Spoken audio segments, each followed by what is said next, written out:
వరహమతుల్లాహి వబరకాతుహు. ఈరోజు భారతదేశంలో ఒక్కొక్కటి సంబంధించిన ఏదైతే నల్ల చట్టాలు తీసుకొని వచ్చే ప్రయత్నం బీజేపీ ప్రభుత్వం చేస్తుందో దానికి నిరసనగా అన్ని జమాత్లకు అన్ని పార్టీలకు చెందిన ముఖ్యులకు ఈరోజు సమావేశమైనాము. ఈ సమావేశంలో మేమందరం కూడా ఒక నిర్ణయానికి వచ్చినాము. ఆ నిర్ణయం ఏంటంటే, గత ఎన్నికల్లో ఏ విధంగా అయితే తెలుగుదేశం పార్టీకి మైనార్టీలు సపోర్ట్ చేసినారో ఆ సపోర్ట్ చేసే సందర్భంలో ముస్లింలకు ఎటువంటి ఇబ్బంది వచ్చినా కానీ తెలుగుదేశం పార్టీ అండగా ఉంటుంది. రాష్ట్రంలోనే కాదు, కేంద్రంలో కూడా ఏదైనా మీకు ఇబ్బంది కానీ వస్తే మైనార్టీల తరఫున కేంద్ర ప్రభుత్వానికి నిలదీయడానికి మేము ఎన్డీఏ భాగస్వాములాగా వెళ్తున్నామని చెప్పి తెలుగుదేశం నాయకులు చెప్పడము, వాళ్ళ మాటలను నమ్మి మేము ఎన్నికల్లో తెలుగుదేశం పార్టీకి అఖండ మెజార్టీని చేకూర్చడం జరిగింది. అయితే ఏదైతే కేంద్రంలో ఉన్న బీజేపీ పార్టీ ఉందో ఆ పార్టీ ఒక్క ఎంపీ సీటు మైనార్టీలకి లేదు. అదేవిధంగా గత 10 సంవత్సరాల నుంచి ముస్లింలకు ఎక్కడ కూడా మంత్రివర్గంలో స్థానం కల్పించలేదు. ఏది ఏమైనా కానీ పాపం వాళ్ళు మాకు ఎంపీ సీట్లు ఇవ్వరు, మైనార్టీలకు అభివృద్ధి చెందడానికి నిధులు ఇవ్వరు, మైనార్టీలకు మంత్రివర్గంలో చోటు ఇవ్వరు. కానీ మా షరియత్ల మీద, మా ధార్మిక సిద్ధాంతాల మీద, మేము వేసుకునే దుస్తుల మీద, మేము తినే ఆహారం మీద వాళ్ళు ఆంక్షలు తీసుకొని వచ్చి ప్రక్షాళన చేస్తుంటారు. అందులో భాగంగా 3 తలాక్ బిల్ ఒకటి, హిజాబ్ మీద 370 ఆర్టికల్, ఎన్ఆర్సీ నల్ల చట్టాలు, ఇవన్నీ కూడా తీసుకొని వచ్చినారు వాళ్ళు. అయితే ఈ గడ్డ మీద పుట్టిన మేము, ఈ తల్లి ఒడిలో పుట్టిన మేము, భారత మాత నీళ్లు తాగి ఈ మట్టిలో రాళ్లలాగా మారిన మేము ఇటువంటి ఏ చట్టాలకు కూడా భయపడే పరిస్థితి అయితే లేదు. మేము తెలుగుదేశం పార్టీ అధినాయకులు చంద్రబాబు నాయుడు గారికి ఒక రిక్వెస్ట్ చేయాలనుకుంటున్నాం. అయ్యా, మీరు చెప్పిన మాటలు నమ్మి మీరు ఒక సెక్యులర్ నాయకుడని మీకు మేము ఓట్లేసి గెలిపించినాం. ఈరోజు 2024 ఒక్కోట్ చట్టాల సవరణ అని చెప్పి ఏదైతే బీజేపీ వాళ్ళు తెచ్చినారో దాంట్లో 40 అంశాల మీద మాకు అబ్జెక్షన్ ఉంది. వాళ్ళు సవరణ చేసి ఒక్కోటిని బలోపేతం చేస్తే చాలా సంతోషం.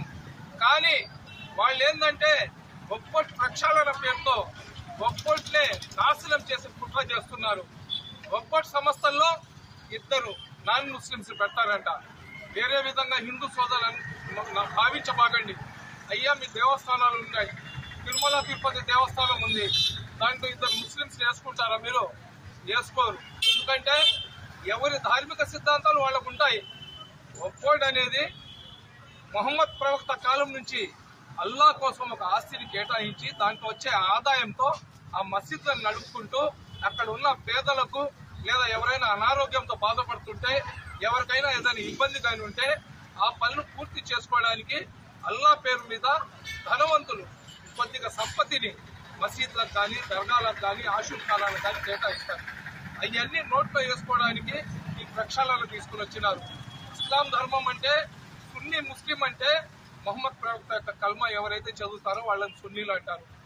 ఈ ఒక్కోట్లో మళ్ళీ షియా వాళ్లను, ఆగాహాలను, భౌరాలను, హొజ్జాలను వీళ్ళందరినీ కూడా వేయడం అనేది ఇది సరైన పద్ధతి కాదు. ఇక్కడే మీలో ఎంత చిత్తశుద్ధి ఉంది, మీలో ఉన్న కుట్ర ఏందనేది చూస్తేనే అర్థమవుతుంది. అదేవిధంగా ఒక్కోటి ట్రిబ్యునల్ని తీసేసి అధికారాలంతా కలెక్టర్కి ఇచ్చేస్తున్నారు. ఎవరైనా ముస్లింలకు వ్యతిరేకంగా ఉన్న కలెక్టర్ కానీ వస్తే ఈ ఆస్తులన్నీ ఒక్కోటి ఆస్తులు కాదని ఆయన చెప్పేస్తే ఆ ఆస్తులన్నీ వెళ్ళిపోతాయి. కొన్ని వందల సంవత్సరాల నుంచి ఉన్న ఈ ప్రాపర్టీస్ డాక్యుమెంట్లు అనేవి ఉండవు. చరిత్ర చెప్తుంది ఇది మసీద్కి సంబంధించింది, దేవస్థానానికి సంబంధించింది, ఇది చర్చికి సంబంధించింది.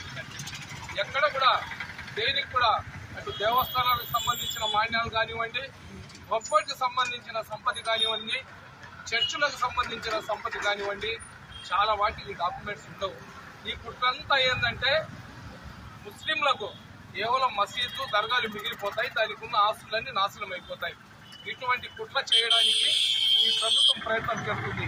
భారత రాజ్యాంగంలోని ఆర్టికల్ 14 కానీ, 15 కానీ, 25 కానీ వీటన్నిటిలో ఆల్రెడీ రాజ్యాంగం భారతదేశానికి స్వాతంత్రం వచ్చినప్పుడు ఏ ఏ సంస్థలకు చెందిన ఆస్తులు ఉన్నాయో అవి యథాతథంగా ఉండాలని చెప్పి రాజ్యాంగం చెప్తే మళ్ళీ రాజ్యాంగాన్ని కూడా మార్చే కుట్ర జరుగుతుంది. కాబట్టి మేమందరం కూడా మన పొంగూరు నారాయణ గారు నెల్లూరు సిటీ ఎమ్మెల్యే గారు ఉన్నారు, ఆయన మంత్రిలాగా ఉన్నారు. ఆయన ఎన్నికల్లో మాకు హామీ ఇచ్చారు, మైనార్టీలకి ఏ ఇబ్బంది వచ్చినా కానీ నేను ముందుంటానని చెప్పి. కాబట్టి నారాయణ గారికి ఒక రిప్రజెంటేషన్ ఇచ్చి నారాయణ గారి ద్వారా చంద్రబాబు నాయుడు గారు కలిసి దీంట్లో ఏమేమి అబ్జెక్షనబుల్ ఉన్నాయో మొత్తం వివరించాలా, దానికి నారాయణ గారు మాకు సహకరించాలని చెప్పి ఒక తీర్మానం చేయడం జరిగింది. అదేవిధంగా నెల్లూరు పార్లమెంట్ సభ్యులు వేమిరెడ్డి ప్రభాకర్ రెడ్డి గారు ఇదే జెండా వీధిలో మీటింగ్ పెట్టి మైనార్టీల మీద ఈగ వాళ్ళ కానీ నేను ఉంటానని చెప్పి మాకు మాట ఇచ్చినారు. కాబట్టి పెద్దలు వేమిరెడ్డి ప్రభాకర్ రెడ్డి గారు ఏదైతే మాకు అబ్జెక్షన్లు ఉన్నాయో ఆ రిప్రజెంటేషన్ ఇచ్చిన తర్వాత రేపు పార్లమెంట్లో చర్చ జరిగినప్పుడు మా ముస్లింల తరఫున మా ప్రతినిధిలాగా పార్లమెంట్లో వీటి మీద ఆయన అబ్జెక్షన్ చెప్పాలని చెప్పి తీర్మానించడం జరిగింది.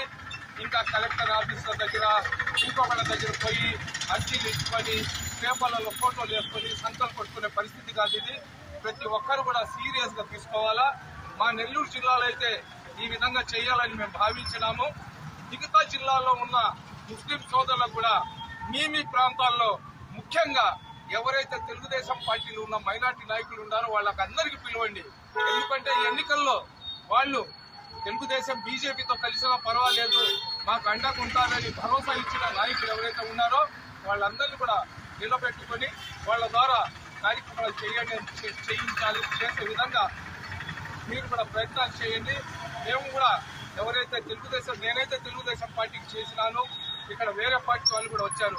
ఇంకా మిగతా తెలుగుదేశం పార్టీకి చెందిన మైనార్టీ నాయకులు వాళ్ళ సొంత పనుల వల్ల రాలేకపోయినారు.